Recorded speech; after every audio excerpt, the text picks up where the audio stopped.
Good morning, everybody. It is Wendy, and I am up because of jet lag. I have been up since 3:30 a.m., which really is 7:30 a.m. in Sierra Leone. So my body was used to getting up at the same time all the time. That's about the time when I would start to get it popping in Sierra Leone. So my body was like, let's get up.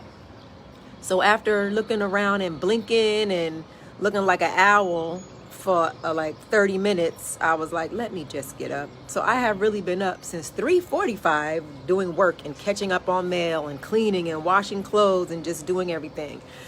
But I just had some thoughts about some final thoughts, and I haven't really processed all my final thoughts. I just have some thoughts, but I wanted to just share a little bit about some of my thoughts, and one of them is that I'm a part of history. Like I don't even think I realize it. Hey, Ty.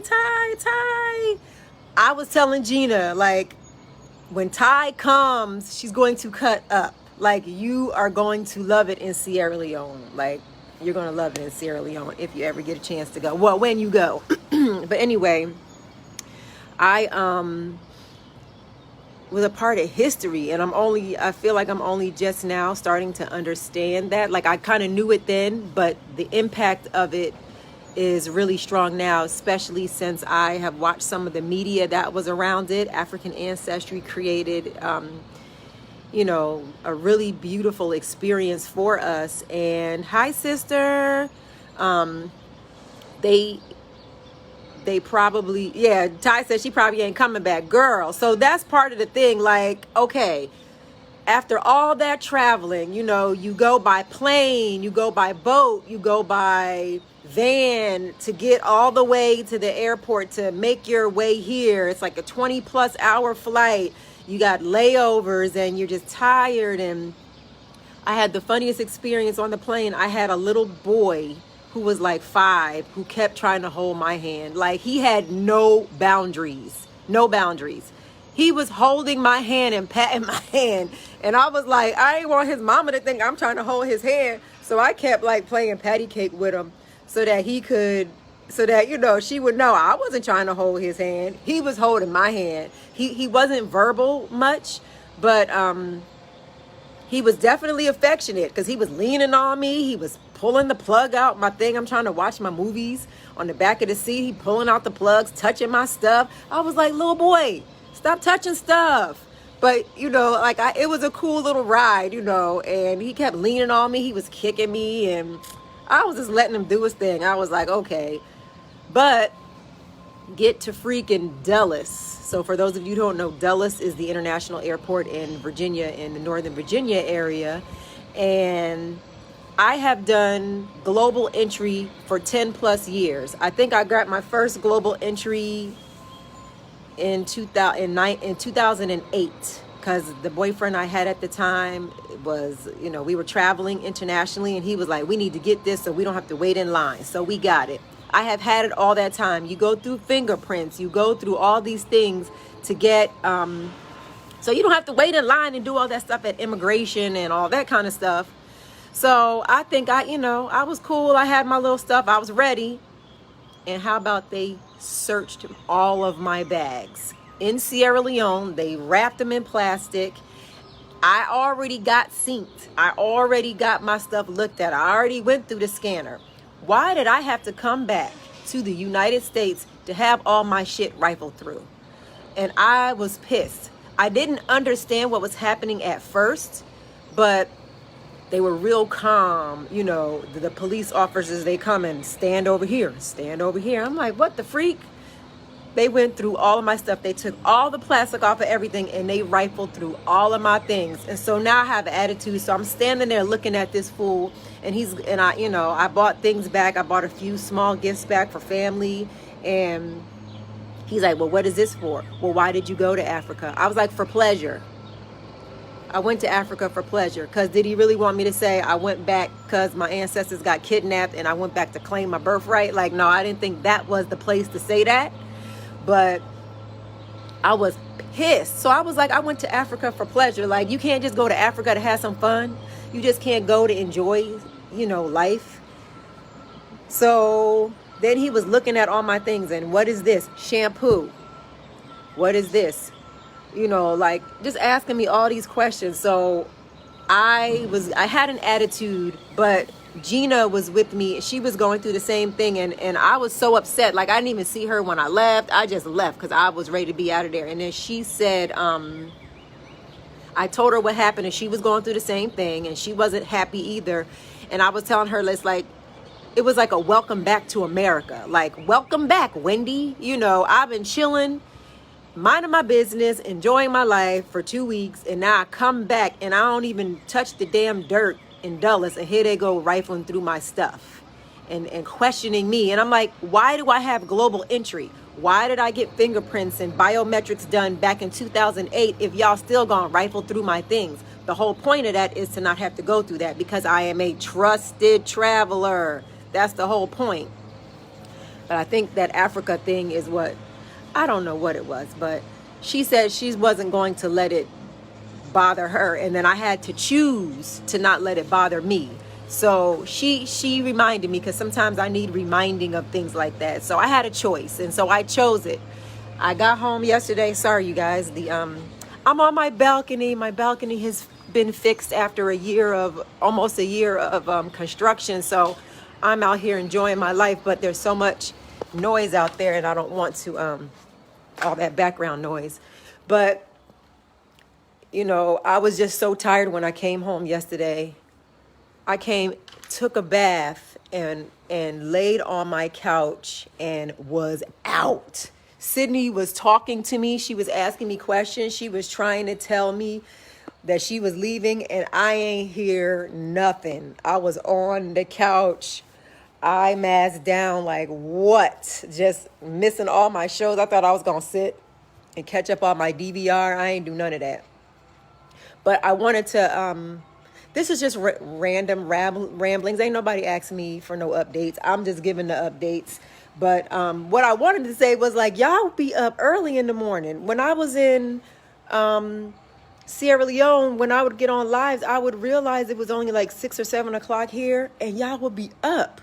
So that was just really interesting to me. Also on my page is a YouTube video that a media company did along with African Ancestry to kind of like welcome us off the plane in our first leg of the travel. So please check that out.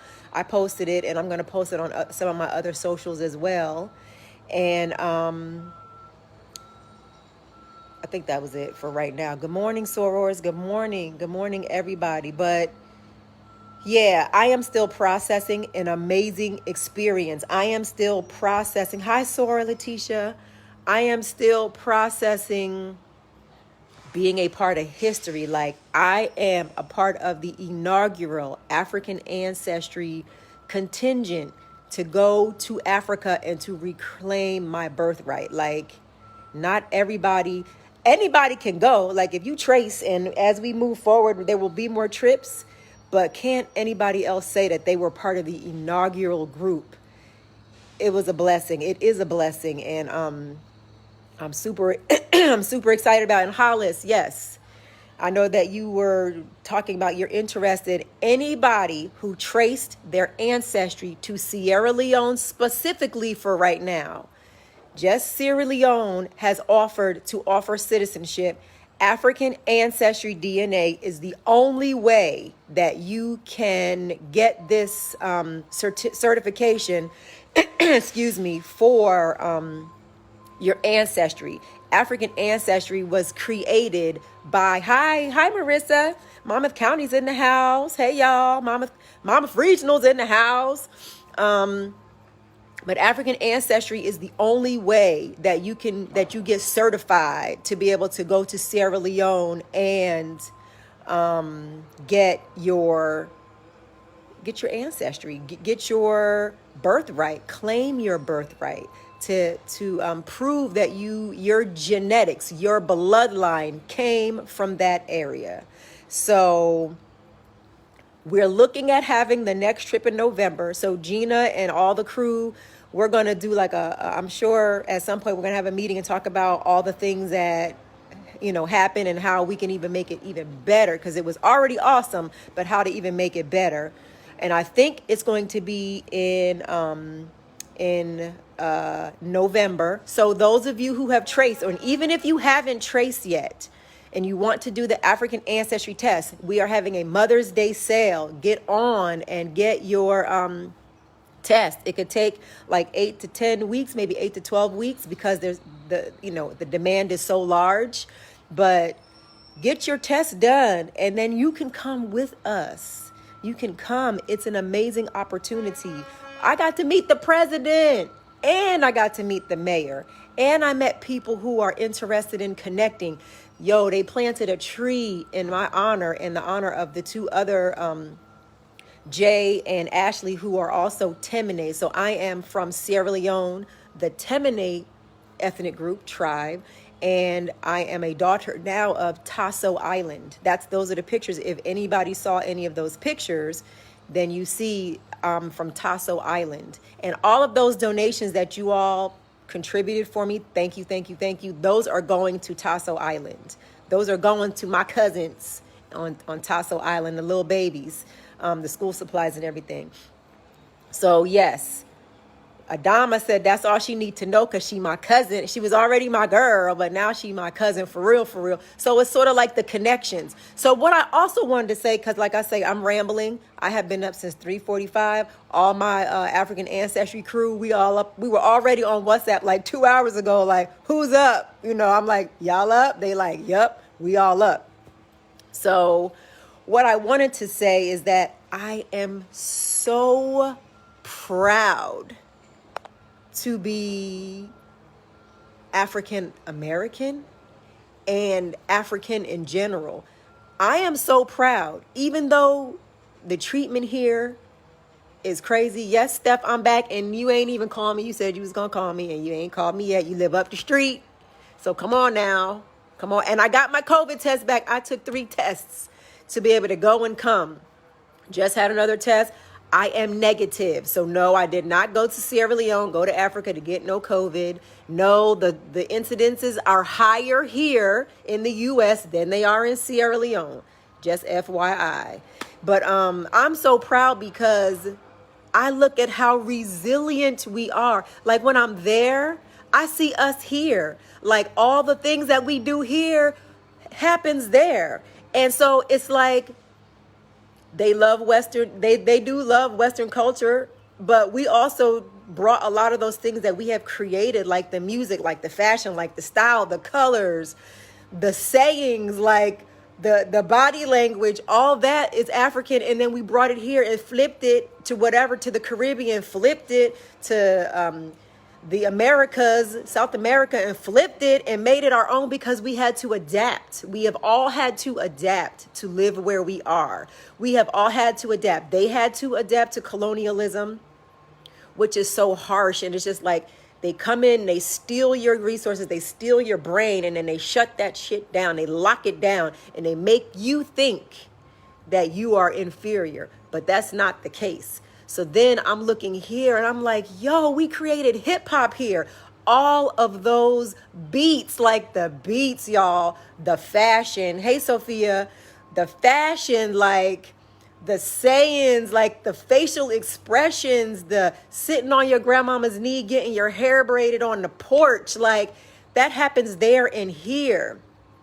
And it just is so amazing how resilient we are, because the plan to murderation us has been in effect. It's still in effect, but still, like on my Maya Angelou, we still rise. Like we still rise.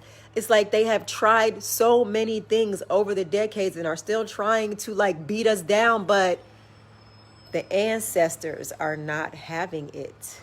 Like, and we ain't even having it. Like, we keep rising, like they keep trying to knock us down like whack-a-mole, and then we come up somewhere else. And that's kind of like what I've been thinking about, and it makes me so proud. It makes me so hyped, and I haven't fully like come up with the concept of what that really means in my head. It just came to me that how powerful we are and how dope we are, and how if we only knew, if we only really realized, and if we only use the power that we have inside of us, which is the melanin, and connecting with the melanin and connecting with all those things, that we could do so much more, because we already are it. So just being able to harness and activate that power, you could show up all these different ways. If you work in corporate America or for other people, you will show up differently there. You will show up differently in your family, and most importantly, you will show up differently in the mirror. Like, there is no utopia. Africa ain't no utopia. The United States ain't no utopia. There is no utopia. But the more you know about yourself and where you come from and the power that you have and all those things, I think you can kind of create your own little piece of utopia in your own home. You know, it's really, your home is your body, but then in your home for your family, whoever's around you will feel it.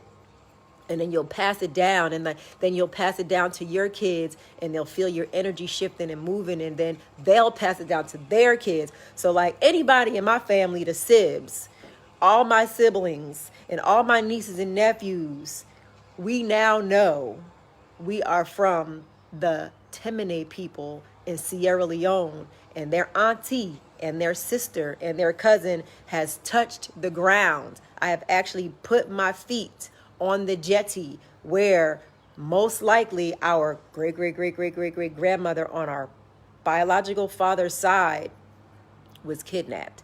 My kids gonna know that, and they gonna have the opportunity, and my kids, I mean all my nieces and nephews and my brothers and sisters, they're going to have the opportunity, if they want to go there too. I'm a citizen. They are entitled to citizenship too. Like your family members who are on the line, if you trace using African Ancestry, they will be able to get their citizenship too. I was just the first one out of my family. Anybody else can go, because we have the proof. We got the receipts. You know what I'm saying? We got the receipts, and African Ancestry pretty much gives you the receipts to claim what they tried to steal from you. So it doesn't have to be stolen anymore. And then this was just sort of like the template. We were creating the template, creating the process to be able to do it in other countries. So hopefully the other countries will be able to do it too, and they'll see the benefit of it, and they'll see the impact of it, and you all can do it too. And you can choose to have an option. I think really it just gives you an option to be able to, like, I could really go live there and buy a house and buy land, and now I know where the joints are. My Diallo Sumbri is amazing. Diallo Sumbri done put us in the system. He is a part of the African Ancestry team. I think he's the director of partnerships. Relationships are everything, and I always knew it, but I know it even more now. African essence is not about rugged individualism. African essence and the way that they move is about community. It's about partnerships. It's about togetherness. It's about family.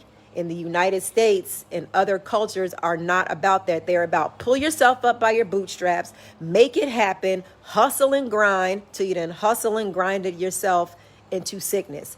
It's not like that there all the way. Now, they do hustle, though. They got little kids out there trying to get you to pay them for passing a string to get to the next side of the road, or they're going to sell you some. You can buy, let me tell you, you can buy a mop, a part for your sink, some hair, an LED light, and a coconut water on the street in Africa, in Sierra Leone. Like, they know how to make it. The street is the marketplace. Like, that's like the Target. And it could be little kids walking around with these big old baskets full of all types of stuff on their heads. So they know how to make it happen. But a lot of times they're together, and they're working together, and they're walking together. The little kids and sometimes the adults walk together holding hands. They walk together hugging each other, like just arms over one arm. Like, it's like amazing. It's not about get yours, or you got to be out there and just be out there and not share with your community. It's not necessarily like that. That's not the vibe I got. And Diallo Sumbri, who is from the Adinkra Group, so go to theadinkragroup.com.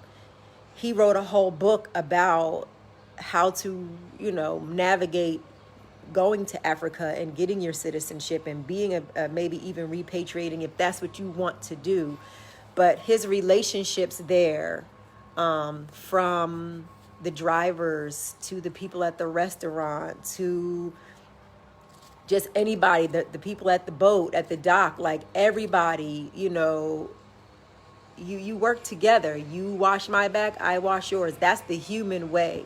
Humans help each other out. And that's really kind of like what I have seen of the African culture. It's not a utopia, like I said, but it's a possibility, and it's a different way to look, that you don't just have to get yours. When you get yours, everybody gets theirs. And when they get theirs, you get yours too. That's kind of like how I want to live, and how, if I didn't live like that before, it's definitely a part of an awareness that I want to move forward with. And yes, Hollis is asking, I went to high school with Hollis. He is asking if I got a name. So my name is Rukoh, Rukoh, which means leader of the people. Duh.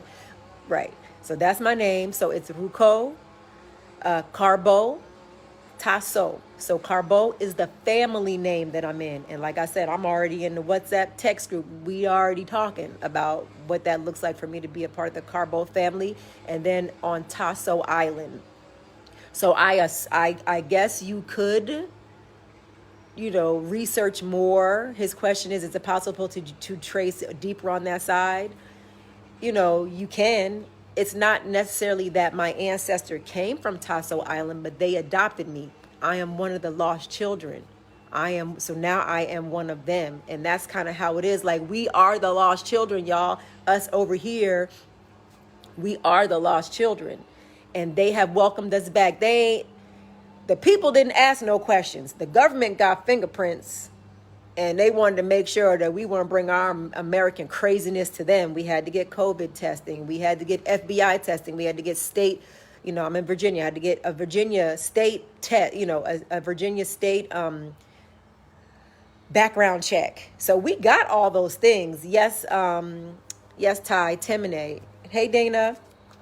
So yes, I had to get the background check, but that's the government. But the people offered me love with open arms, and all of us.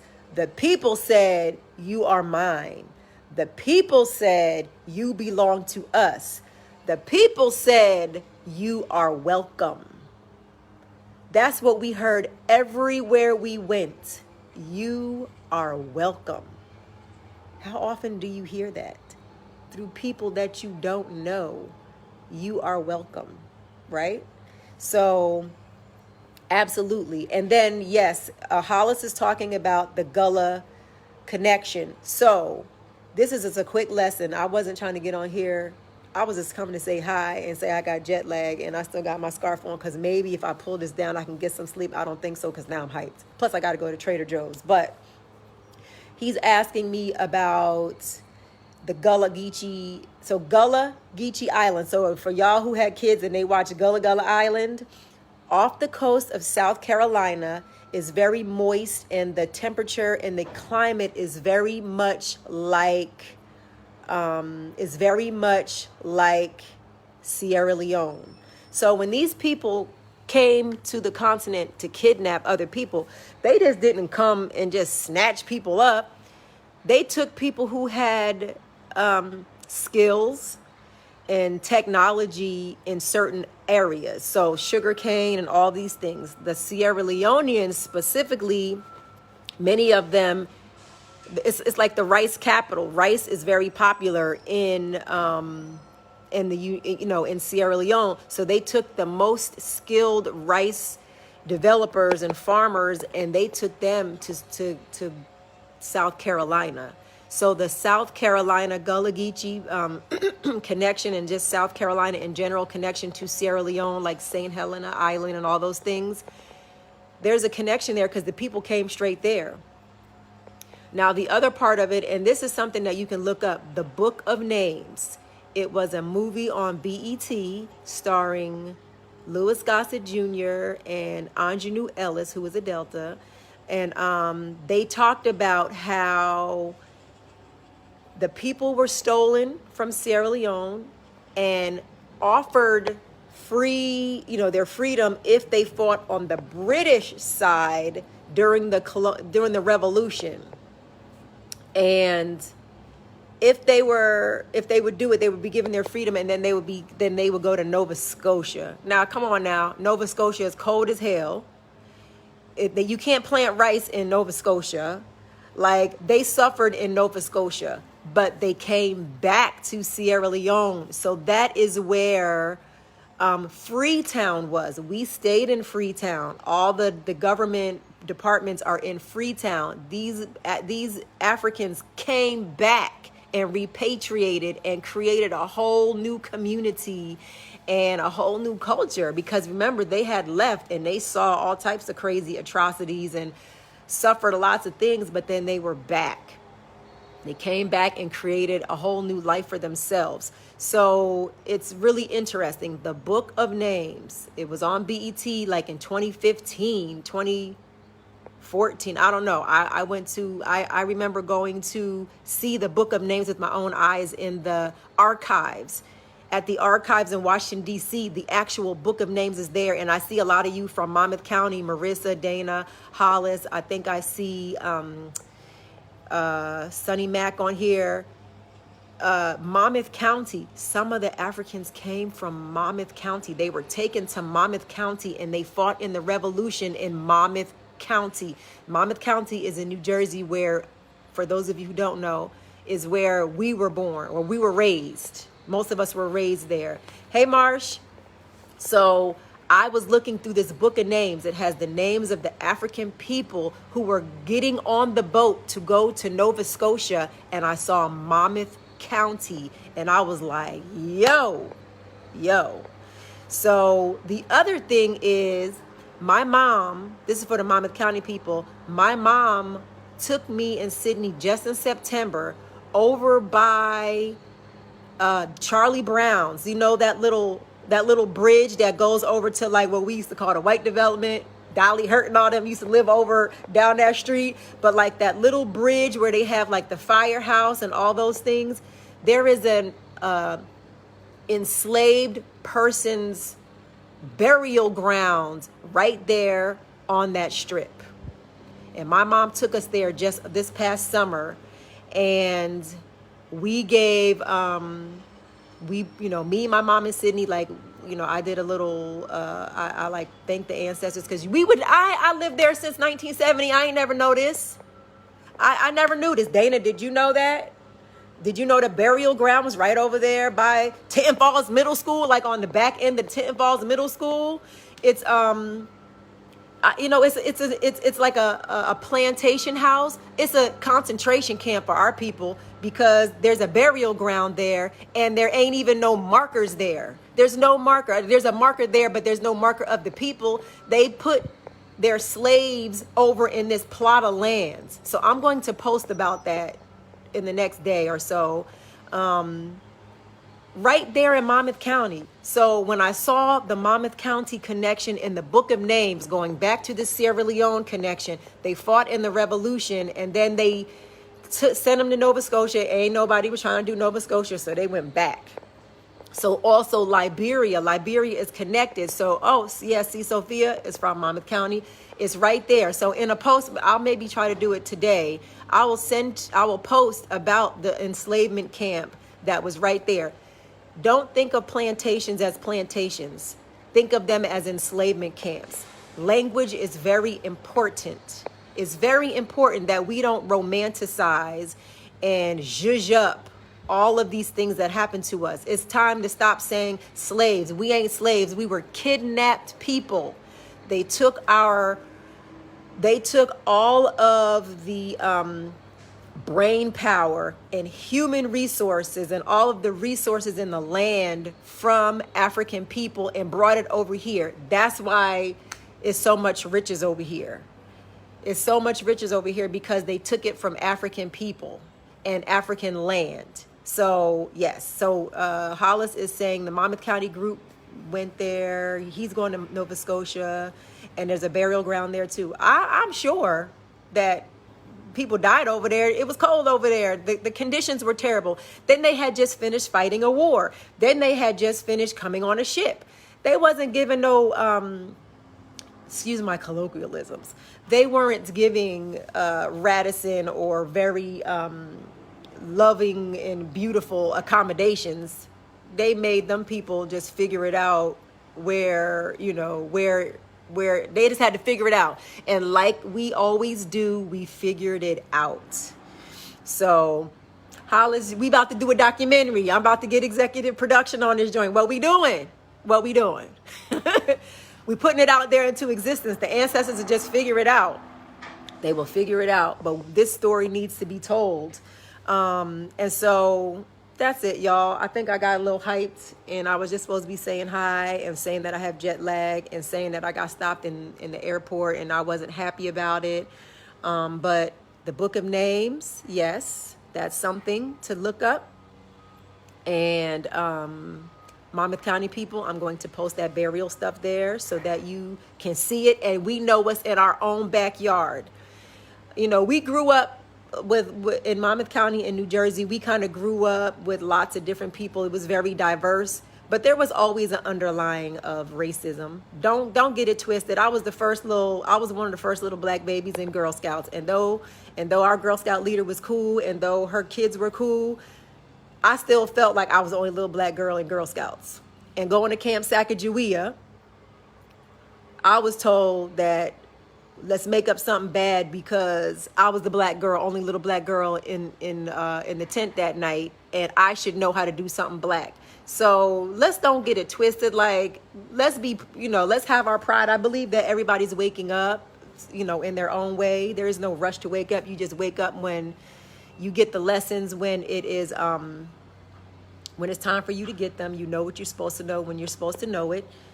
It is. Oh, so the Book of Negroes is a mini series that was on BET. Thank you, Sora Tai, that talked about this story and coming from Sierra Leone. They said that they were going to give them freedom if they fought for the British. They fought for the British. Of course, they didn't keep their word. Sent them to Nova Scotia, and then they came back to Sierra Leone and created the community, Freetown, and some other things. These happened at the end of 1700s, the late 1700s.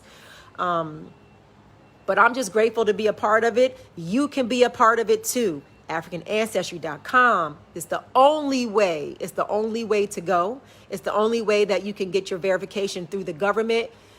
African Ancestry now has a memorandum of understanding that this is the only test. Ancestry don't do it for you. Ancestry gives you a percentage.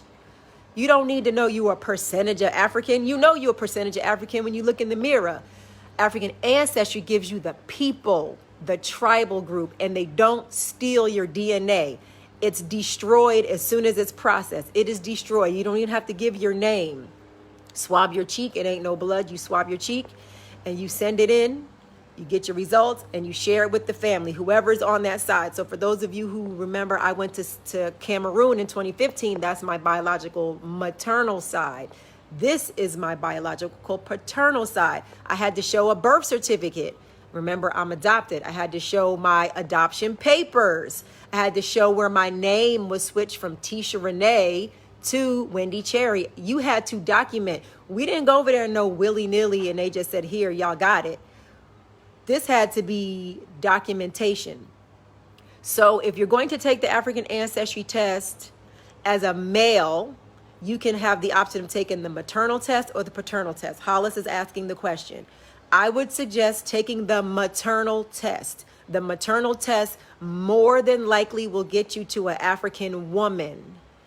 The paternal test has 35% chance to get you potentially a European connection. White men had babies all across the world. White men were going out here and just forcing themselves upon people and having babies, which is why many of us have some European in us. And Ty is on here. Ty works for African Ancestry. I do part-time work for African Ancestry, so she can speak to it better than me if I'm not saying it right. But I took the test for myself. Now, if you're a woman, you can only test the one side. You can only test, hey, Nat. You can only test for your mothers going back 500 to 2,000 years. My biological father took both tests for me because I was like telling him what was happening. When we connected, I said, this is what I'm interested in. This is what I'm doing. I also had to get his permission to go using his DNA for going to Sierra Leone because he took the test. So this maternal grandmother is Sierra Leonean Temne. Our paternal grandfather going back 500 to 2,000 years is German.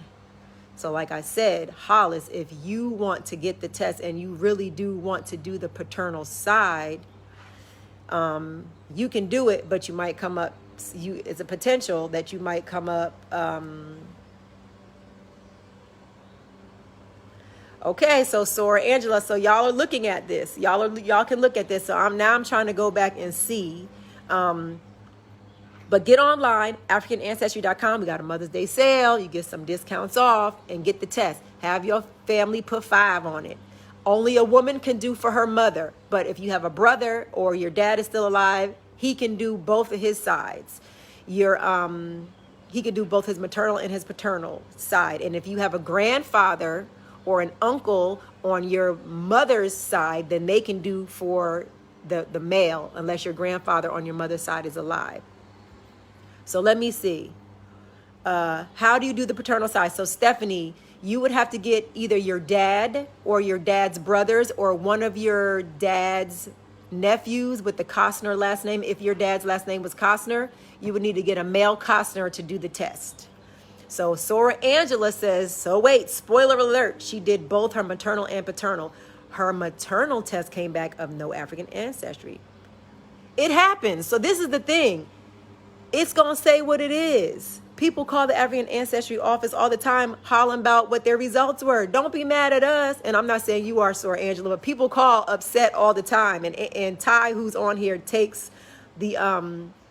has taken the calls and has been very graceful and very educated and very easy on letting people, explaining to people how that works.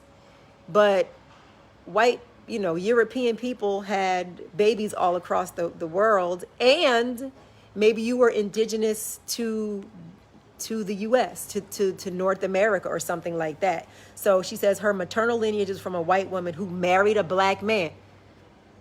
It bees like that. And on the maternal side, usually that's where the wealth is passed down from mother to mother to mother. So it could be whatever it is, but that's the thing. Race is a construct. Race was made up to try to make people be inferior. We are all human beings. We are all human beings. African people and people who are native to like North America and all those things, that the native indigenous people, they were brown for the most part. And so, it could come up that way. We have seen results where it comes up all different types of things. So just be open. I did not know it was going to say Germany when I did that last test, but it is what it is. So I am choosing to represent for the Temne and for the Mafa people. Because when I drive down the street, they not going to say, oh, her great-great-granddaddy on her daddy's side is European from Germany.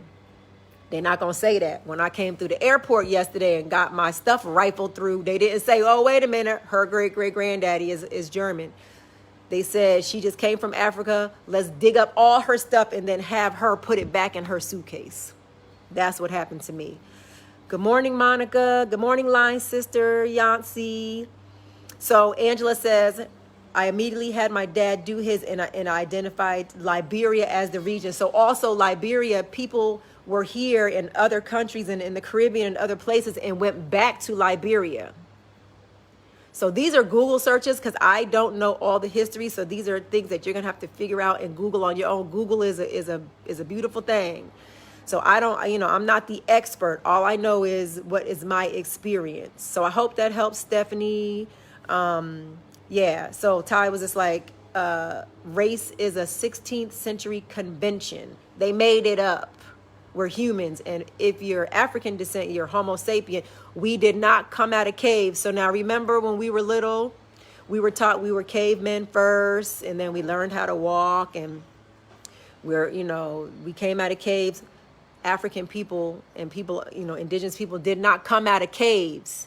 If you have your kids watching the Croods and all that stuff, your grandkids watching the Croods, we wasn't beating people over the head. We weren't trying to tame nature and trying to tame. We worked with nature. African and indigenous cultures, they work with nature. They are naturalists. It has only changed when religion came, when the Abrahamic religions came, and colonization came, and imperialism came. All those things came after, millennia, centuries, decades after African and indigenous people were already doing this, already connected to nature, already connected to themselves, already connected to their community. We did not come out of caves. We did not. Okay, I think I got all the questions. Okay. Does anybody else have any other questions before I go to Trader Joe's? I'm going to be excited to go on Trader Joe's. I've been gone for 2 weeks. And my refrigerator is empty. And I got some other little things to catch up on. I have so many things to catch up on. I just made it very intentional to go to Africa and to enjoy the whole experience and not be checking in on email and checking in on text. And I didn't want to do that to myself. I wanted to be fully immersed and fully, entrenched and present when I was there. And I did. But now I got mail this stacked up, both physical and email. Thank you, Hollis. Thank you. We'll connect. But November, for anybody who is Sierra Leonean, November, if you haven't taken the test yet, African Ancestry got a Mama's Day sale. You and your family chip in $5 so you can't say it's too expensive. If you got your hair done, you got the eyelashes and nails and cute shoes, then you can't say it's expensive. This is a gift that keeps on giving.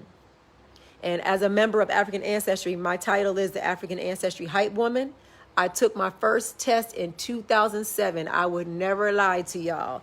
I would never steer you wrong. I would never tell you anything that's not true from my experience. So I hope this was helpful. This went way longer than I thought it would, way longer than I intended. But I guess it just came out. So if you have any questions, put them in the chat. I'll go back through later and I'll check them out. And then I will also post that stuff for the Monmouth County folks for you to get an understanding. And there was a woman named Chazelle. Shout out to Chazelle. She's from Monmouth County. She grew up in Monmouth County. And so me and her were like, from Monmouth County, we from Jersey, now we from Sierra Leone. Like, we had the connection. So we were just hyped. Jersey girls. So, okay, everybody, have a good day. Love you all. Peace. Take that test, AfricanAncestry.com. And I will hope to see you all soon again when I really get my thoughts together. All right, peace.